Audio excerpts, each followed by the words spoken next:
Welcome, and welcome to another workshop, a Big Mish movement workshop. Slightly off schedule today. I usually do these on a Monday, but I just had to play a bit of catch up. So this session is about the hip hinge. If you watched my previous workshop, which is a very important one conceptually that we should all be aware of and all be really good at doing, no matter what our physical state, whether we are elite athlete or in terrible condition, the rib cage stacking position, which what I discussed in my last workshop, is a huge concept to master. It's basically the concept of recruiting good intra-abdominal pressure and taking your back out of excessive extension, because the more we lock out our back into extension when we're trying to complete movements, the more we'll actually be jamming those discs in our lumbar spine and losing some of our optimal core positioning that we might have. By stacking the rib cage, which is a little bit of a review, pulling the ribs down, we create a more of a mutual straight line, aligning our diaphragm to our pelvis, making sure they're on top of each other. That gives us the most amount of our optimal amount of abdominal pressure. When we're in back extension, you see we tend to lose that. Our diaphragm alignment goes this way and our pelvis alignment is that way. Our core is overstretched and our lower back is locked. So that's what the stacking portion of our workshop was going to teach you about. And I encourage you to go back and watch it, and I'll probably repeat it at some point, because this needs to just be reiterated many times. Today we are talking about the hip hinge, a huge concept I need people to just master. Very, very important fundamental movement pattern, because this will be the most sparing way for you to not only extend, get up, but also pick stuff off the floor.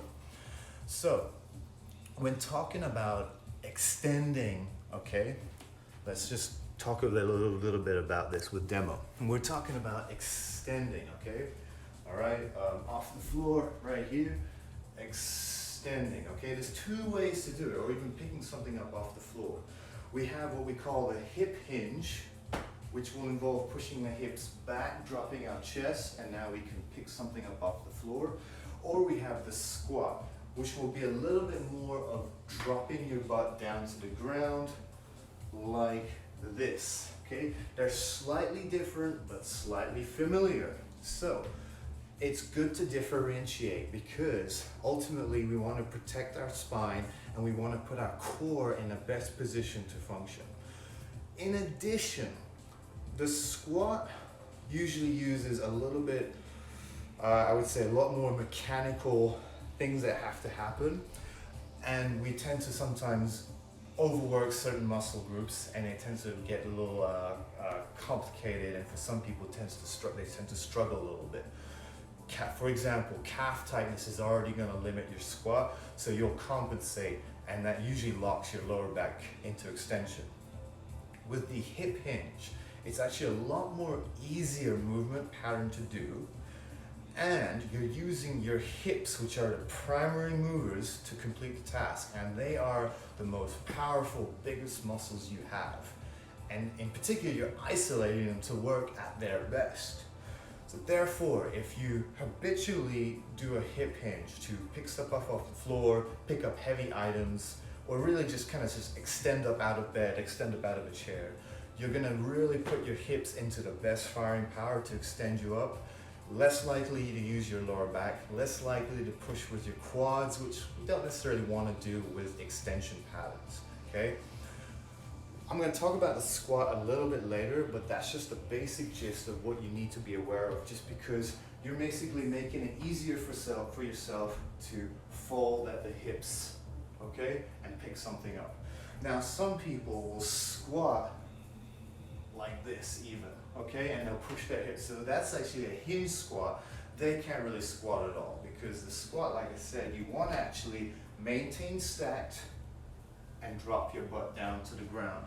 So for me, I'm going to do this if I'm not picking up something heavy. But the moment I pick something heavy, I'd rather put my hips back, or even if it's something light, and then I can extend up using that hip strength. So, what are some things we can do to break this down and isolate the hips so that we can get a little bit more conscious awareness of how to use them? So, I got 6 or so exercises that we're to go through to give you more awareness of the hips. Starting with this one that we've done before. I love it, it's an absolute winner, and I'm sure you've seen it before if you've done my exercises. I'm doing this against the back of my chair, but I want you to go to a flat wall to do this. I want you to place your feet against the wall. Very important because we want our feet on a flat surface, mimicking that they are still attached to the floor. But for this sake, I'm just going to use my chair. You're going to place your feet again up on the wall. Grab yourself a roller or some towels, and I want you to squeeze them between your knees. This is so that you get a little bit of stability going on with your hips, so that your legs also not loose and just flailing out. So we got a little bit of hip stability going on. In addition, we also will have our hamstrings slightly on in this 90-degree position. So pushing your feet into the wall, you should already feel your hamstrings engage. What we want to do here, your back should be completely flat on the floor. We want to tuck just our tailbone off the floor. So pushing your feet into the wall, I want you to slightly tuck and lift just your tailbone till it comes off the floor. Your lower back, everything should still be on the floor, and I want you to just chill there for just a second and be aware of that positioning. Okay? Relax, totally relax. Okay? Do it one more time. Drive your feet into the wall, tuck just your tailbone off the floor. And be aware of that positioning of tailbone, hip tuck, and what it feels like to have some hamstring engagement. This is really important for just activating and waking up these hamstrings to help with your hip hinge. Okay? We're going to take 5 deep breaths from this position, continually to work on the ribs cage stacking that we did in the previous video. So what I want you to do, I want you to take a big 3-second inhale, a long 5-second exhale,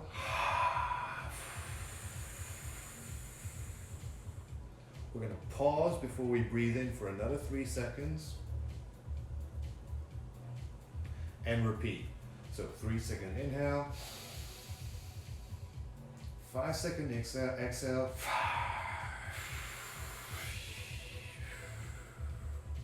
pause for, repeat, inhale, exhale for 5,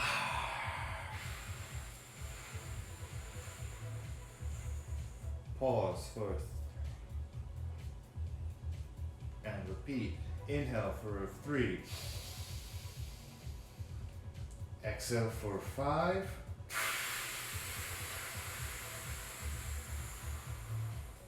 pause for 3, last one. Inhale for 3, exhale, drop those ribs for 5, pause for 3, and fill it up one more time with 3 seconds. Good, and relax, good. So, no movement there. We're just waking up our hamstrings, waking up our breathing, and we're resetting our posture taking us out of this extended state and putting us into a little bit more of a stacked position. Even though we got this 90-degree position going on in our legs, that is the optimal position to get those hamstrings engaged and firing. So they're going to be pulling on the bottom of your pelvis, helping realign that. The breathing and the dropping of the ribs with the long exhales and the pause going to help stack your rib cage, activate that core, and now that's going to help align the top part. So even though you're in a sort of lying down chair-like position, that 90 to 90 tailbone tuck lift, tailbone lift exercise is actually a really good posture exercise and helping activate the stuff that's going to reset our posture, which is why it's such a game changer and why I'm always doing it. So really good one in just getting that basic awareness. Next, we're going to talk about the core hang, another one I've done before. And so, of course, we're going to do it again, but this time this is really good for activating and bringing some awareness to your pelvic position, rib cage position in a standing position this time. Okay, so I'm going to bring you guys over to my couch where I can hang on to something. Go grab your foam roller or roller, whatever it is, yoga block or whatever it is you can tuck between your legs. Okay. So coming up to something that you can hang on to, all right? What I want you to do is squeeze the roller between your knees. Okay? This is the order. Bend your knees slightly, and now push your hips forward, but more importantly, if you have a belt buckle or belly button, I want you to think of lifting it up towards your face. That's usually the better way to think about it, rather than driving your hips forwards. So your belt buckle lifted up to your face. Good. So now that sets our lower body in a forward position. So the posterior tilt, which is actually part of the hip hinge, is the end position, posterior tilt. Our arms are going to hang on to whatever it is, whether it's a couch or a staircase or whatever it is, and our back is going to round. So this is basically an anti-extension, back stretch with hip drive forward, allowing us to hip hinge eventually. So right here, so again, bend the knees, lift the belt buckle up towards your face, grab hang, and just let your back stretch. Now from here, again, we're gonna breathe in. 3 seconds in. Exhale, 5 seconds out. Pause for 3. Inhale for 3. As you inhale, really feel your upper back stretch. Long exhale for 5. As you're really holding that pause, feel your ribs get pulled closer and closer to your hips as you're creating that pressure by exhaling, getting rid of everything in your lungs. Big inhale. Exhale. Get rid of everything. Pause. Big inhale. Feel that upper back stretch and open up as you inhale. Long exhale. Feel your ribs get pulled closer down to your hips in this position as you get rid of everything in your lungs.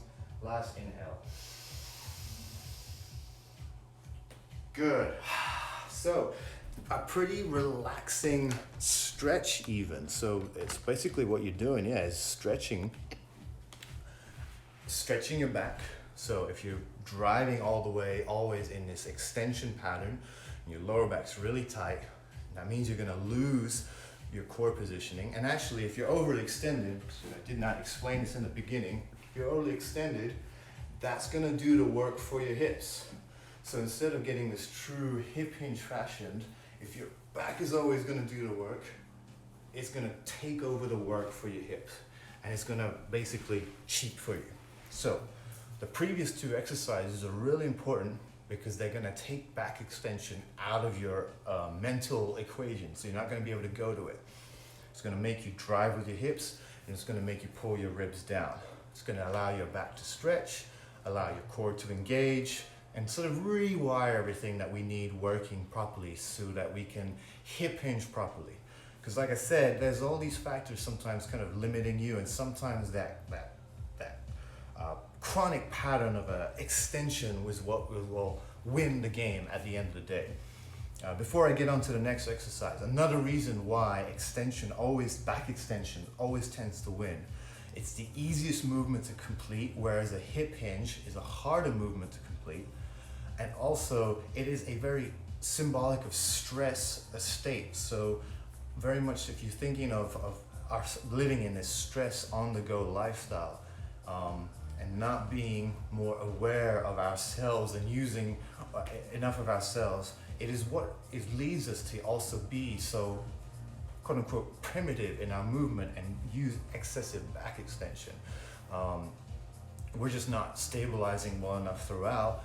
And like I said, it's very symbolic of stress. It's a state of inhalation rather than exhalation, which is usually pulling yourself out of back extension. And a lot of this stuff I talk about in my previous video, which is what you'll have to go to if you want to kind of understand what we're talking about here and why we're trying to piece all this together. Basically, you're fighting your own body because you need to, because this is the basics of what it'll go to, but these will fail you over time, especially when you pick up something heavy off the floor and, oh, I just pulled my back and now you have to be in bed for 3 days. We don't want that. So what you want to do is always move through the hips and engage the core. And so that's basically enough of the commercial, back to the show. So now let's, we've done 2 sort of stretching positions to, again, rewire your brain and activate some of these muscles that we need.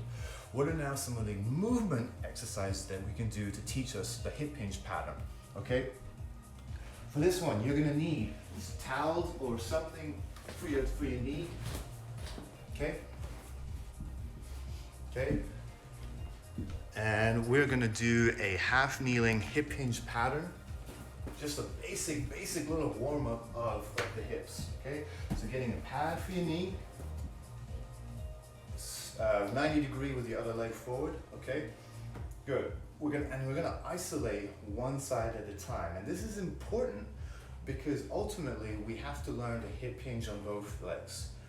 2 legs is very important, agreed, but as human beings functioning over one leg versus the other as we walk, we have to learn to hip hinge well on both sides. So that's why I like to prep individually before we prep bilaterally on both. So in this position, on the knee that's on the pad, you're gonna sit back on that heel, and I want you to even wind up to that side. Sit all the way back, getting a nice quad stretch, Achilles stretch, and now we're gonna reach and extend all the way through. Reach all the way back and forward, making sure you put the full torque throughout your body. Sit back on your heel with control, reach and extend all the way. The reaching really just kind of pieces everything together, mimicking your gait patterns and all that. All of that will basically help lock in your hip muscle, which is what we want. Sit back, extend. We'll get one more. And extend. Good. I'm going to go to the other side so you can see. I'll do it head on this time. Okay? All right. Sit back on your hip. Feel that stretch here. Feel the stretch on your Achilles. Reach. Drive the elbow back and extend your hip. Okay? You want to formulate an X pattern from your hip to this back across. The more you can contract those 2 together, the more you're going to facilitate the hip hinge, and it's going to help you very nicely when you're walking or running, because this is the connective tissue structure that ultimately helps you walk and run. Running across from your hip to your back, because those muscles fire synergistically. Sit back with control, reach, extend, getting a nice little bit of a hip burn, maybe, or if not, you're just feeling the motions. Don't worry about what's burning, what not, just feel these motions. Feel yourself sit back, feel yourself extend through. We'll go one more. Sit back and extend through. Very good. Very basic, okay? But for some people, they'll already need that just to sort of get that patterning, all right? We could definitely do 2 knees on the ground instead. And this is what I meant by bilateral, okay? We could definitely do it this way, where we'll sit back on our heels, extend up, sit back on our heels, extend up. But like I said, our human beings, who are meant to function on one leg versus the other, will often have a weakness one side versus the other, which is why it's good to peel the onion and attack one leg versus the other right away so that you eliminate those weaknesses, okay? That was pretty easy. That wasn't very challenging. So what are some ways we can now progress this and make this into a harder exercise? we're now going to turn this into a side plank hip hinge exercise. Totally changing the dynamics now. Why? Because now we're adding a little bit more core to it. We're controlling this lateralization factor, so the lateral plane of motion, frontal plane mechanics. And in addition to that, we're also going to be challenging our hips and a lot more. It's going to be a lot more difficult than what the previous exercise was. And lastly, when I mentioned this frontal plane mechanics, we're now targeting more planes of motion in this one. So we're targeting the frontal plane, but we're also targeting forward and backwards sagittal plane. And there'll still be even a little bit of rotational control with this too. So watch, you're gonna need your padding for your elbow right here. We're gonna bend both knees, okay? And the top one is gonna sit just behind the bottom one, right there, okay? From this position, bracing ourselves with our elbow, we're gonna lift our hip off the floor and keeping our shin and knee on the floor as our platform, just like this. So our hip's gonna come forward and up, and similarly, we're gonna reach and pull this with this, keep this arm reaching at the beginning and pull our elbow back as we bring our hip up. So just like this right here, and bring the knee forward as you do as well. So basically bringing it back to the gait pattern, running pattern, walking pattern, because we want to make sure we are able to hip hinge, consciously hip hinge in those patterns. It's so important. We don't want to just hip hinge when we're 2 feet on the ground. We want to hip hinge as we're walking and running. Then we'll be able to apply it to everything. So right here, keeping the bottom shin and knee placed on the floor, arm reach, push through the floor, extend the hips up, bring that knee up, back down to the floor, okay? Extend, pull, up, slowly with control, back down to the floor. Try and lower yourself to the floor as softly as possible, not making a sound. We got 2 more just like that. Drive your knee, extend the hips. Slowly back down to the floor. Last one, drive your knee, extend your hips. Slowly back down to the floor. The knee drive is just going to help facilitate the hip hinge that much further. You don't have to do it. A modified position would be just to stack your knees like this. Okay, here we go, and just extend your hips up. Okay, not bad, but ultimately, I like to piece everything together and make it more functional, which is why get a few reps like this, and when you're ready, top leg back, and now incorporate the knee drive. And like I said, it should put just that much more pressure on this bottom hip to extend out. Okay, here we go. Drive your knee, extend out, lower back down to the ground, slowly, softly, good. Pull this arm back, drive the knee forward, extend the hips, lower back down, slowly, good. Let's go 2 more. Extend, drive, lower back to the floor. Last one, extend and drive, lower back down to the floor. Very good. It should be tough, it should be challenging, and the reason why I absolutely love that sideline position is because you're putting a lot of loading on each hip. In this angle, regress angle, but it's still gonna make it very challenging to hold yourself and stabilize yourself in that position. Very applicable for when we go upright, because now you're in the upright, although it's gonna be challenging in a different way, because you've gotten used to it as sideline position, you'll be able to apply that very easily. Different, so here's a bit of a controversial factor. So that's much different from our very common and typically done glute bridge with 2 feet like this, which I see a lot of people doing. Problem with that one is there's very little transferability to when we go upright into 2 feet. Usually when people go up into 2 feet, they have a very hard time of engaging their core. They usually tend to just drive with back extension and we don't have good enough glute awareness. The sideline position, because of some of that three-dimensional awareness that we're bringing in, I find is a lot more transferable. First of all, mainly we're just bringing some raw strength to the hip, single leg awareness, but also it just allows you to just feel and get used to the position a lot better than on your back two-footed hip hinge that's so commonly done. But I don't think it just does enough to really engage the hips the way they're meant to work, which it ultimately is one versus the other, because that's how we move as human beings. Okay? Now the hip hinge working together is something that comes after we've mastered one versus the other. Very important. Why? Because we're not balanced human beings, so if we try to go two at the same time, one is always going to work harder than the other.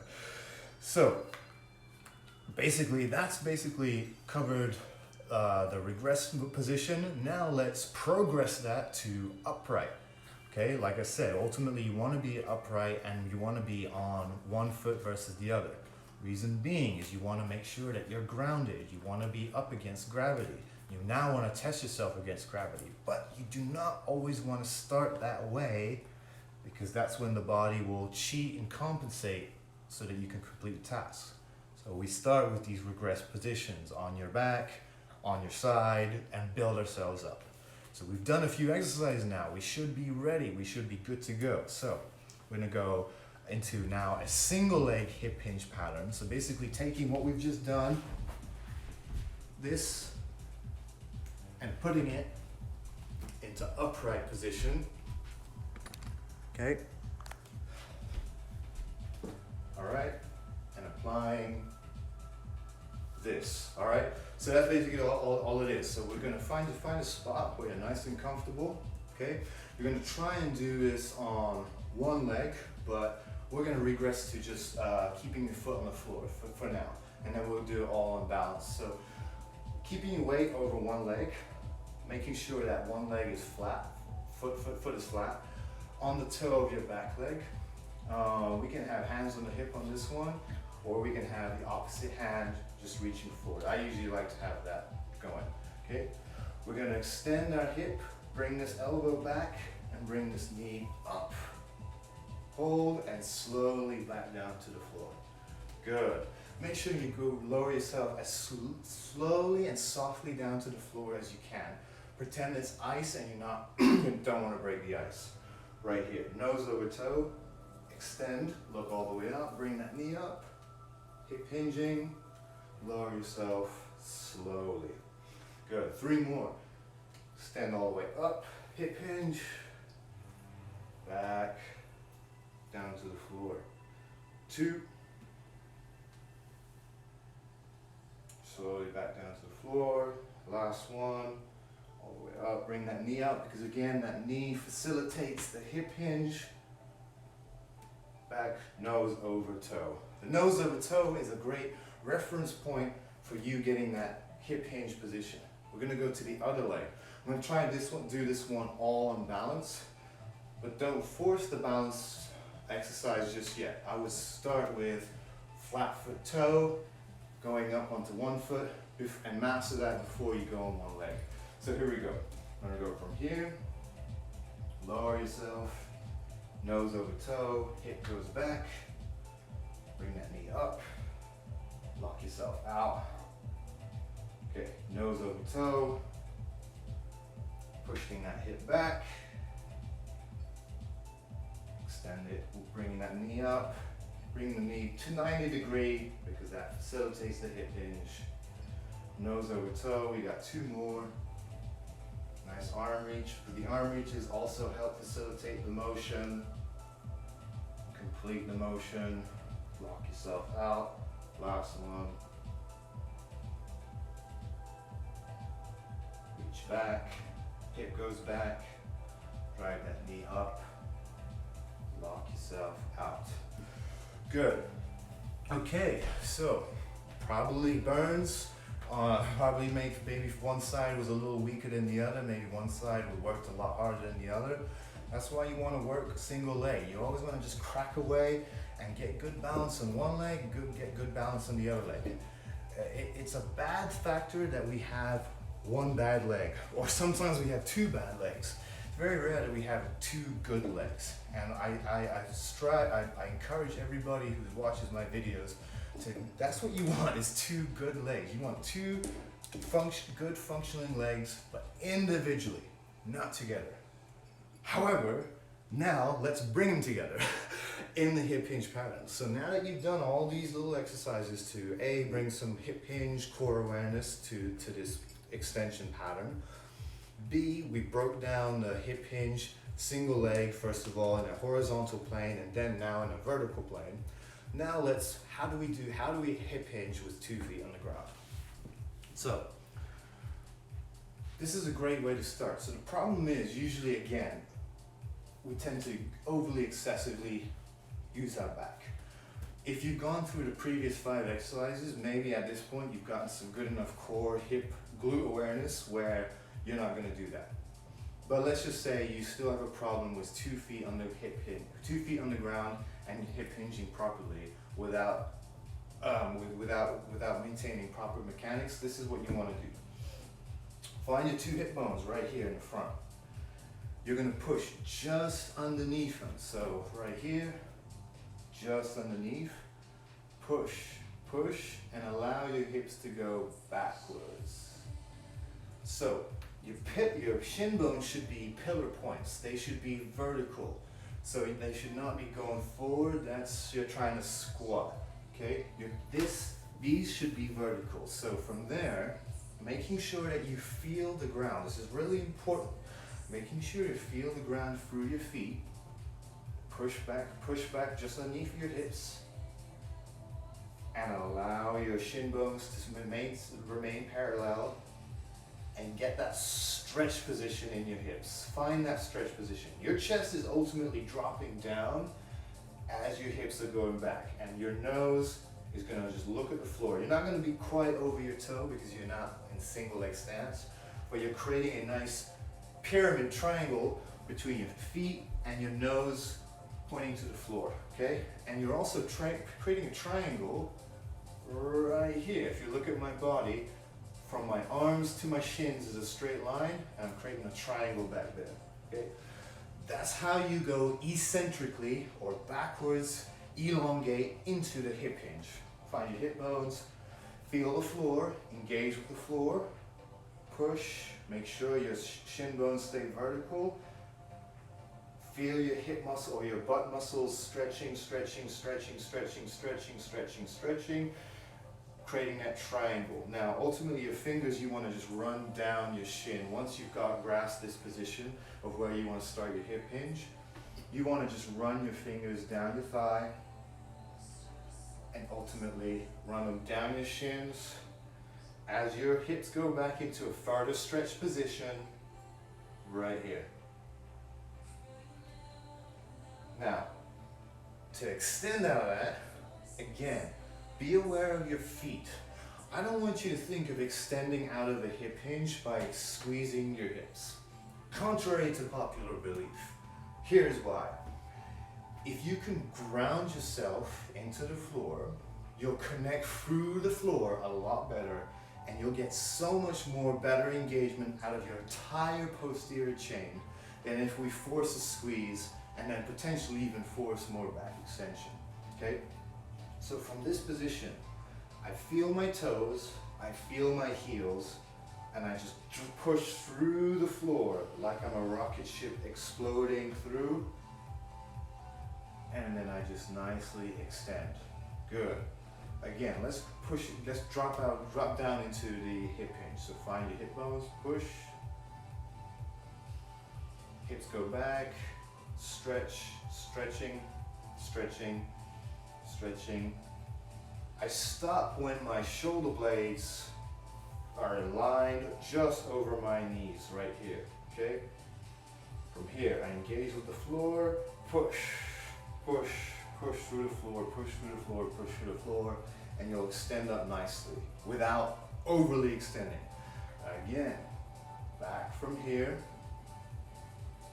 hips go back into stretch position, create that triangle, Right here, we're gonna stop. I usually feel the hamstrings too because they're at a stretch position. Shoulder blades just over your knee. Engage through the floor, push through the floor, and your body will nicely extend up the way it needs to. One more demonstration. I don't think it helps if I go this way. I'll just go this way just in case. All right. All right. From right here, I have the weight. Let's pretend. All right. Hips go back. Lower the weight just between your feet. Hips go back into the stretch position. Okay. When you feel your shoulder blades, just go over your knees because if anything, it's a bit of almost a balance issue. You have to just check yourself. From that point, you know you're ready to engage through the floor. So engage, push, push, push through the floor, push through the floor, and extend up. And that's pretty much what you want to do. That's pretty much what you want to warm up with and be aware of, especially when you do your deadlifts and especially when you do any kind of leg day that involves hip hinging. Now, real quickly, as I said about the squat, one more time just to recap, that is your hip hinge pattern. A squat, you're gonna keep this stacked and your knees, if anything, are gonna go forward. Contrary to popular belief, we used to think it was so imperative for our knees to be locked and stable. Then we realized, well, we're just doing a hinge squat. So like I said, with the hinge, these stay as pillars. So when you're squatting, that can't happen. You need your knees to go forward, which means we need good ankle and Achilles mobility. Okay, this stays stacked. And everything sort of drops and folds up like this. Okay? And then you're gonna extend up. And you're coiling a lot more when you're squatting. Okay? Totally different in terms of where you feel the pressure and totally different in terms of where you have the power. A squat is a lot more something where if you're holding maybe the weight in front of you, it's actually a lot better to just sort of extend up. But if you've got something big, you want to really just extend through your entire body, which is a lot different when if you're holding something right here. And that's pretty much actually the ideal way to squat is holding something like a weight like this. You know, we don't necessarily want to load our spines too much. Usually our backs don't tend to react too well with heavy loading. So people tend to front squat or goblet squat, hold something. And that's a little bit more ideal for the mechanics of the squat. It's just the load is right in front here and you're able to pressurize in that way. Anything else, again, will tend to throw your mechanics into this hinge pattern. And if you're in a hinge pattern, you might as well hip hinge properly. And that's when you want arms extended and go through the entire sequence of what I just talked about. Huge, important thing to master. Like I said, when you pick up something off the ground, you ultimately always want to use a hip hinge pattern. That's easier to do than a squat. It's very movement efficient, energy efficient, and sparing of your joints. You can pick stuff up with a single leg or even 2 foot. So let me just show you real quick. I want to pick up this pad off the floor. You know, I can go into a 2-footed hip hinge pattern, that's fine. But let's just say I'm a little bit lazy. You lift this leg up and there you go. You just pick this up very safely in a hip hinge pattern. So the hip hinge is so important to master at any age because it's just going to save your back and it's just giving you the most optimal power to lift whatever it is using the hips. Hopefully you got something out of today's session. I would go back and watch my rib cage stacking one again because the two sort of go hand in hand.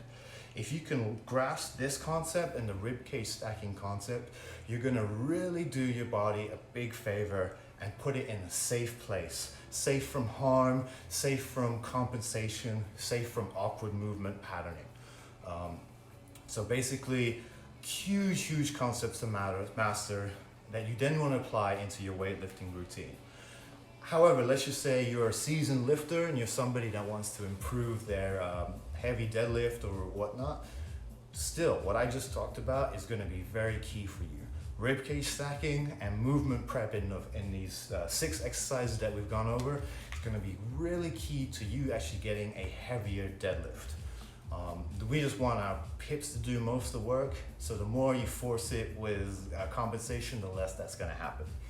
So there we have it. We have 6 different things. We had the 90-90 feet on the wall, tailbone lift, tailbone tuck, lift off the floor with some breathing to remind us of the ribcage stacking. We had our core hang when we stand with our hips tucked forward, hanging off the object, stretching our backs and allowing us to feel this hip tuck position in a standing position while our back is off and stretching.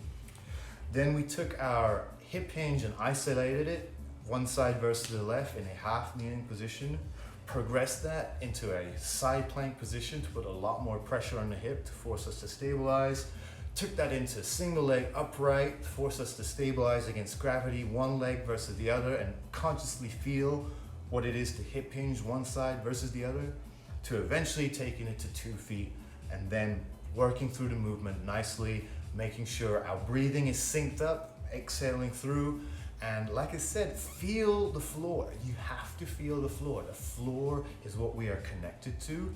So the more you connect through that, the more powerful you will be. It's called grounding. It will feel great and it gives you good sense of energy and stability that you want to utilize in your workout or actually anywhere you go in life. So that's the hip hinge. Hopefully you enjoyed it. I will repeat this as I go through my cycle of different classes because it just can't be reiterated enough. But the hip hinge is huge. Go learn it, go master it. Make sure that you apply it to your workouts, and that way you'll spare your joints and you'll be able to have workouts that are enjoyable, a lot more focused, effortful, and joyful because you're enjoying your movements and able to get the most out of yourself. I'll be back tomorrow with another workshop and hopefully keep them consistent from now on. Bye for now.